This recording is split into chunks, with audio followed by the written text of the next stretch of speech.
G'day folks, Jim here from FX Charts. Happy New Year, welcome back. I'm sure you all know it's been a pretty volatile period over the Christmas New Year.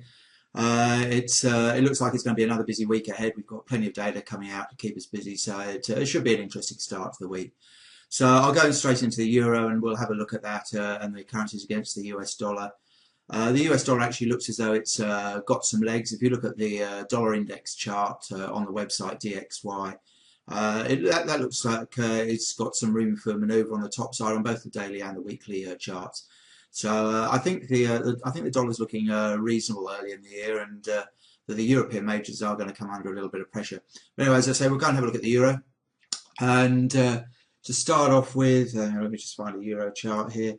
Now the euro, having made a 2-year high over the Christmas period at 138.92, it hits strong resistance. If I have a look at a weekly chart, I can show you that more clearly. So going back to sort of 2007-8 here, it touched this resistance and has come back quite sharply.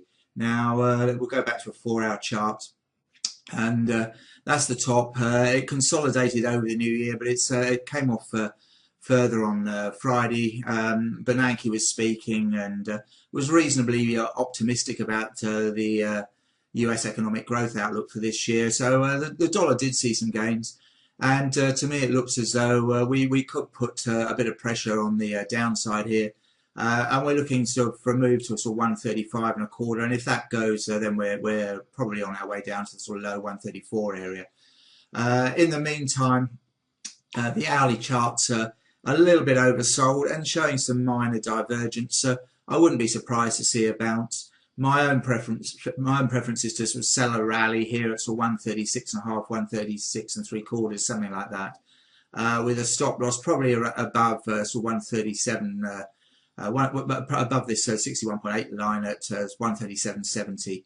I'm really looking for a move lower though to take out the support line and possibly the 61.8% move of this move up, and that's at about 135.25, and eventually looking for a move down to sort of 134.30, which on the dailies is here, which is strong support, being both a 23.6%, 38.2%, sorry, I should say, and a 23.6% of these moves up from here. So if we saw it back down here to so 134.30, I'd certainly be squaring up. We've got a long way to go before we get there, but the momentum is pointing in the right direction, and as I say, selling rallies I think is possibly the way to go. Dollar yen, not really quite so sure. It fell. It just failed to make the 105.50 area last week. So those barrier options remain intact. They haven't yet to be knocked out. But the long-term trend is still higher. This is a 4-hour chart. As we see on the dailies, not too much damage has been done, but I can see the possibility of a little more downside, which means that the yen crosses could come a little bit lower. So and that could put further pressure on the euro, sterling, and the Swissy, as those yen crosses do head a bit lower. So again, I'd prefer to sell dollars, but I'm not really that enthused about dollar yen. If we saw it back above sort of 105, in that 105, 105.40 range, I'd think about it, with a stop loss above 105.5. Cable, once again, like the euro, looks a little bit heavy, but euro sterling's under a bit of pressure. Sterling's reasonably well supported by the better fundamentals coming out of the UK. It's the 4-hour charts though are looking a little bit heavy, and we could see a bit of a dip down here to sort of the low sort of 163 area. For the time being, 163.90 remains intact, and until we get under there, maybe we just drift around. But the dailies also are pointing a little bit lower. So once again, out of choice, prefer to be a buyer of dollars, seller of sterling, looking for a move back to sort of 163. Dollar Swiss I kind of like as well. This is a 4-hour chart. Now let's go out to the weeklies here. Actually, no, sorry, the dailies. We seem to be in this channel. We did try and get down, test the bottom, where it didn't quite get there. We've had a decent bounce since then, and it's taken out this downtrend resistance that's been keeping under a bit of keeping the dollar under a bit of pressure. So it's taken that out, and it looks as though we're going to start the week just above the initial FIBO resistance. So if we can get above that, I think we might see a move up to sort of this 90.95 area, 91 the figure. And if we can get beyond there, then we're sort of heading back towards 91.80. That might be a little bit premature, but the daily indicators are pointing higher once again, and so the dollar's looking okay. So for the time being, I'd prefer to be a buyer of dips.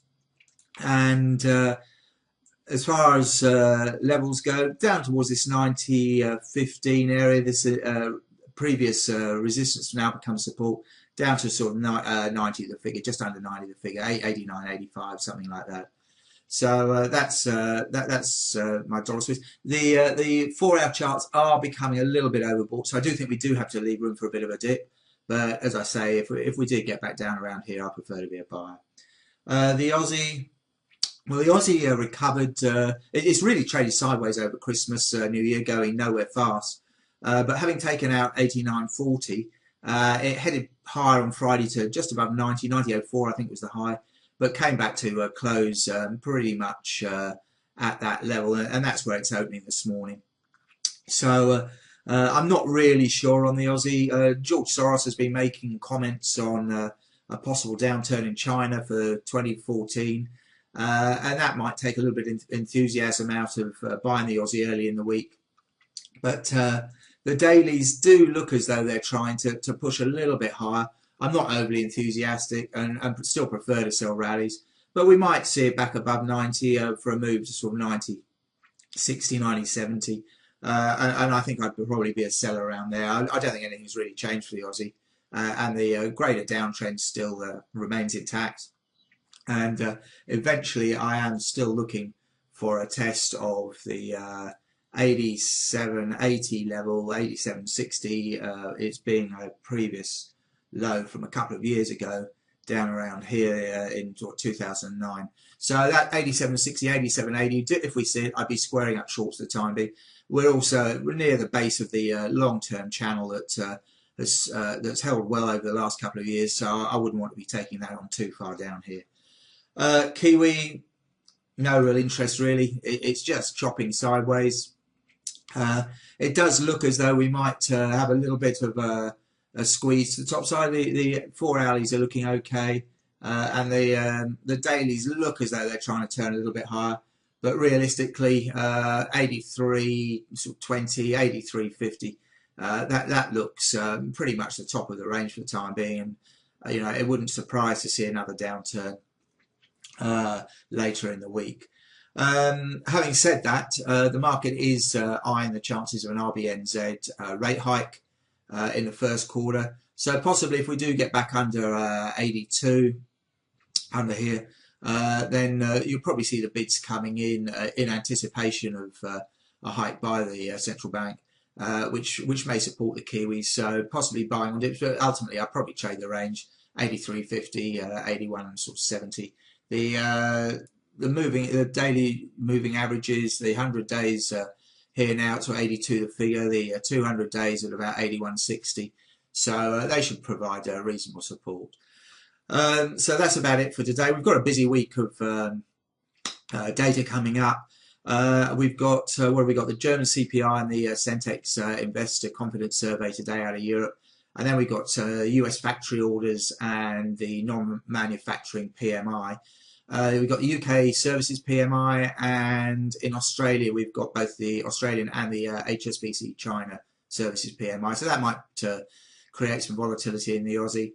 Later in the week, of course, it's going to get pretty busy. We've got the FOMC minutes on Wednesday. We've got both the ECB and the Bank of England interest rate decisions on Thursday. No changes expected there, but the market will be looking at Mario Draghi's press conference pretty closely.